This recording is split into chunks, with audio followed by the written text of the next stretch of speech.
Well, in response to what it's calling leaks in the Western media, leaks, of course, by the CIA and the Pentagon, that Washington is considering airstrikes in Syria against the Syrian government forces.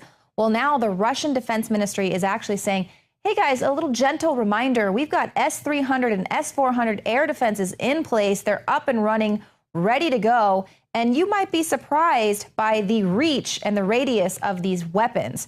So they are effectively letting the U.S. government know that they're basically setting up their own no-fly zone in Syria, saying, listen, if you put any strikes, target any strikes there in Syria against the government, you are going to be directly putting our forces in danger. The defense official says that members of the Russian Reconciliation Center is on the ground there in Syria. They're delivering aid. They're communicating with a large number of communities there in Syria. And so they're not really going to have enough time to determine a straight line, the exact flight paths of missiles, and then who the warheads belong to. They're not really going to have time to figure all this out. And so they're going to take it out. If you fire into Syria, they are going to shoot down anything that comes their way. They're saying any unidentified flying objects. So this defense official is basically cautioning Washington. He says, conduct a thorough calculation of the possible consequences of such plans. Now, we know, back in September, they accidentally took out a target, which Damascus claimed was a blatant aggression. And they say that moving these missile defense systems is just a purely defensive move. It's not posing any threat. So this is a threat like we're hearing from the Army Chief of Staff, Mark Milley, earlier this week. Take a listen. We'll stop you, and we will beat you harder than you've ever been beaten before. Make no mistake about that.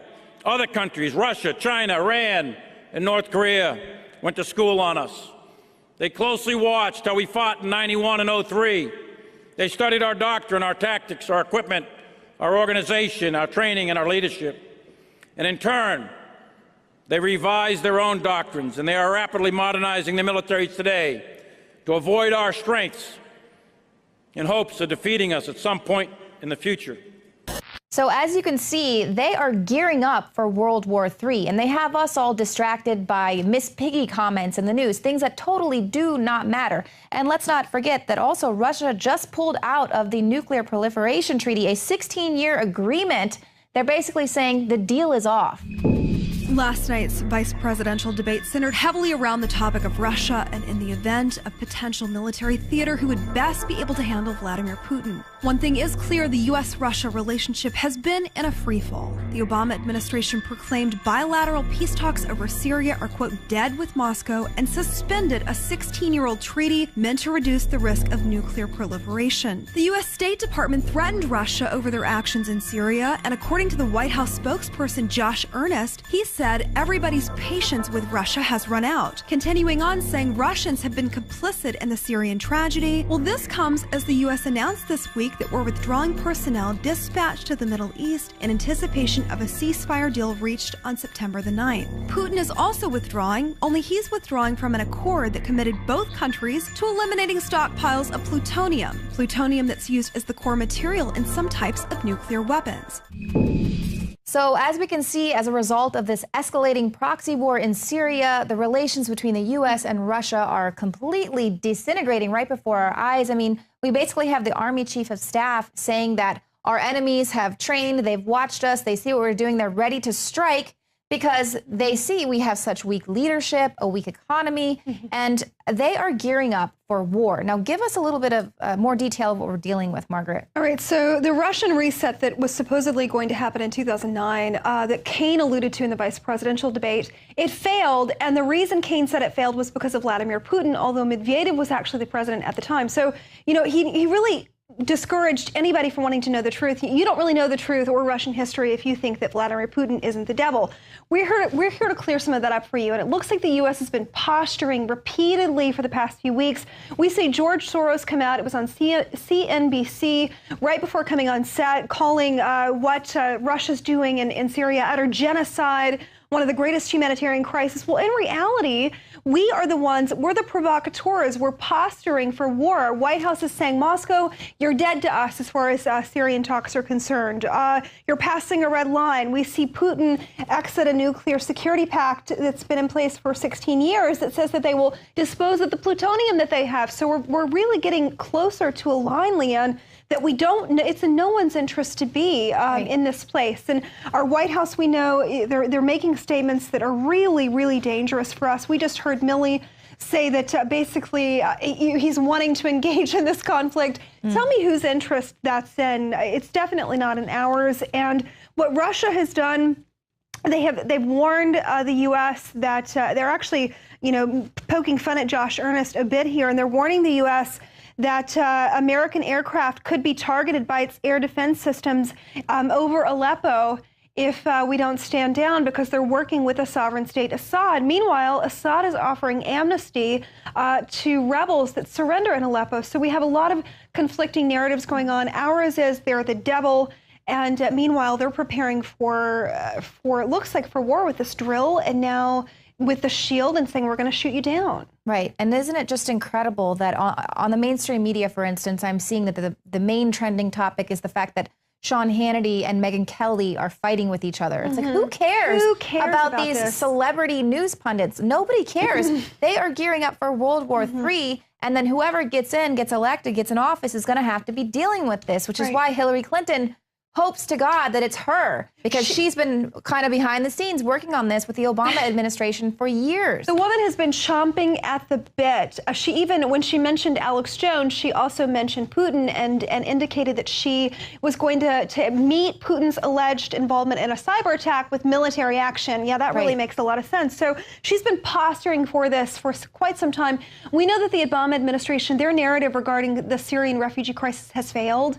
And everything that they've tried to do, even entering Syria, the U.S. population has pushed back against. So they haven't had the support to do it, or we would have already seen it. And Russia, at the aid of Assad, I'm not here to judge Assad, bad guy, good guy, dictator, not good guy. The facts are what we are doing, what our government is doing. The hostile actions that are being perceived, these are things that are going to have long-term repercussions. And I really pray this doesn't happen. But I could see our warplanes getting into a provocation with Russian warplanes over Aleppo. This is the news of today, which is much more important, as you pointed out, is Megyn Kelly's stupid hair or some stupid spat or Kim Kardashian's butt. I don't really care what's going on, nor do we follow this type of stuff. But I encourage you, take a look at these articles, go online and look at it for yourself, because it's there. Right, and we've seen that how they have accidentally taken down Russian airliners in the past. Turkey downed Russian Su-24 jet in November of 2015. So they have these type of accidents, and that's what they're basically saying, is that they might have another accident if an unidentified flying object from the U.S. flies over where their servicemen are. And let's also recall that just this week, 40 million Russians were taking place in this nuclear disaster drill. Moscow's basically saying, look, guys, we're building these underground bunkers. We're going to protect our citizenry. When I read this article, it really just made me go, wow. Here we know that the elites are building their underground bunkers. They're being prepared. But then on the other side, people who do get prepared are being made fun of and called, conspiracy theorists and things for, oh, that's just a conspiracy. How dare you? Basically making it illegal to have stockpiles of food and ammunition and things like that. But here we have in Russia, they're encouraging their citizens to prepare for a massive nuclear war. I mean, it's astounding that this is the news that we're dealing with in 2016. And the October surprise, we've been looking at this for the past few weeks. We understand that the election is 33 days away, and yet we're on the precipice of a military conflict with a world superpower. This administration has done everything they can to unravel the diplomacy that's taken place between our two countries over the past 40 years. What does that say to you? We are in deep doo-doo here, and yet very little fanfare. You pointed that out well. Russia is preparing. They're preparing their people, 40 million people taking place in a nuclear drill, yet we're not doing the same. There's something really wrong with that. Right. It's just like the nuclear preparedness that they used to teach you in school, where they tell you to stick your head in your desk which is basically just, stick your head between your legs and kiss your butt goodbye, and we'll hold on to your dental records. That's how they're preparing us, because they're quite all right with the fact that the U.S. could be entirely wiped out. Now, here is a really hard-hitting report from John Bound, where he really gets in deep about what to expect with the disintegrating relationship between the U.S. and Russia. All eyes are on Syria as the globalists, fearing a populist uprising, are pushing the narrative of World War III on humanity. I want to be clear to those who try to oppose the United States. I want to be clear to those who wish to do us harm. We'll stop you, and we will beat you harder than you've ever been beaten before. Make no mistake about that. Other countries, Russia, China, Iran, and North Korea, went to school on us in hopes of defeating us at some point in the future.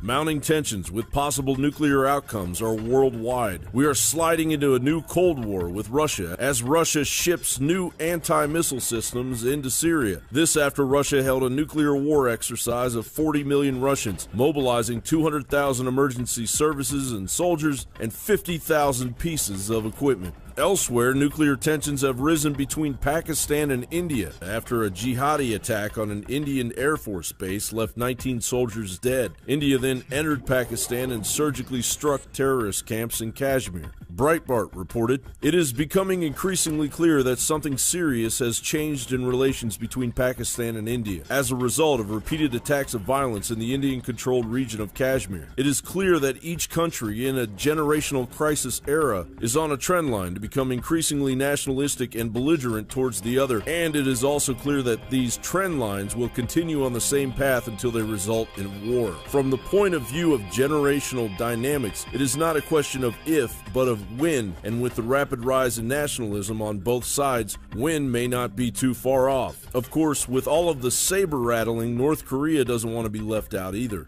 Satellite images reveal North Korea is constructing a submarine capable of getting the North Koreans' newly developed ballistic missiles within range of the United States coastline. CNN reported, "Doing a major test would be a way of trying to intimidate the incoming president. North Korea chooses particular windows that they know will gain maximum attention from the world, and the U.S. in particular. And Iran, after having plane loads of cash and sanctions lifted, is playing its hand." Washington Free Beacon reported the Obama administration misled journalists and lawmakers for more than 9 months about a secret agreement to lift international sanctions on a critical funding node of Iran's ballistic missile program as part of a broader ransom package earlier this year that involved Iran freeing several U.S. hostages, according to U.S. officials and congressional sources apprised of the situation. Breitbart wrote in a speech delivered last month in Tehran and translated this week by the Middle East Media Research Institute, Mohsen Rafidoust, who was minister of the IRGC during the 1980s and the Iran-Iraq War, added that IRGC ground forces are 5 times better than the U.S. Army, saying, "Despite all the enemy media and cultural propaganda against us, if America wants to try its luck against us, it should know that we are completely capable of mobilizing 9 million fighters." And of course, China, with its ambition to become the world's next superpower, is readying its populace for war against the United States. In a Pew Research poll conducted with Chinese citizens, just under half of the respondents said the U.S. is a major threat, according to the report, marking the highest percentage among the 7 potential threats tested on the survey. The other threats included global economic instability, climate change, cyber attacks, and the Islamic State. World War III is heating up, and the United States is on autopilot. Now, authorities issued an alert for several Mexican states after thieves snatched potentially deadly radioactive material used for industrial radiography. The iridium-192 source, marked XF71, was inside a container when it was stolen from a truck in Cardenas, a town in southern Tabasco state. As president, I will make it clear that the United States will treat cyber attacks just like any other attack. We will be ready with serious political, economic, and military responses. Sometimes I'm criticized in my own country for professing a belief in international norms and multilateral institutions, but I am convinced that in the long run, giving up some freedom of action, binding ourselves to international rules, over the long term enhances our security. Led by a weak commander-in-chief that has brought military levels down, backed by a State Department embarking on a strategy of foreign policy that has begun a brand new Cold War with Russia, bringing the globe to the brink of World War III, all in time for an October surprise. John Bound for Infowars.com.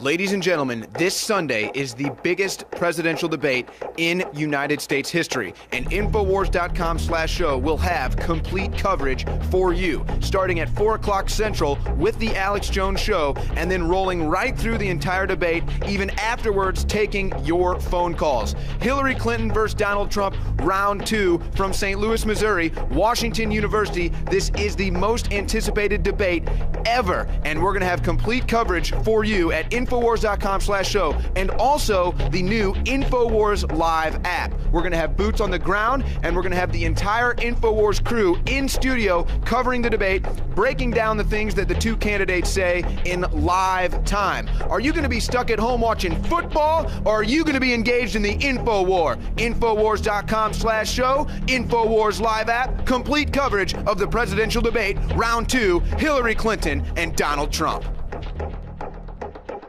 In the past decade, we have witnessed unparalleled scientific discoveries in the area of health. But no one has put together a formula that focuses directly on brain health, nerve growth factors, and optimizing your cellular energy at the same time. DNA Force is one of the most expensive formulas to produce. Some of the ingredients in DNA Force are $12,000 a kilogram. We are using the coveted, patented, only American source of PQQ, CoQ10, and more. You want the best that's out there at the lowest price anywhere? Well, we're bringing you a total win-win. The ultimate value, cutting-edge, trailblazing game changer that also supports the InfoWar. We have produced a limited run of DNA Force, and it will take up to 12 weeks to produce more once we sell out. Secure your DNA Force today at InfoWarsLife.com or call toll-free 888-253-3139.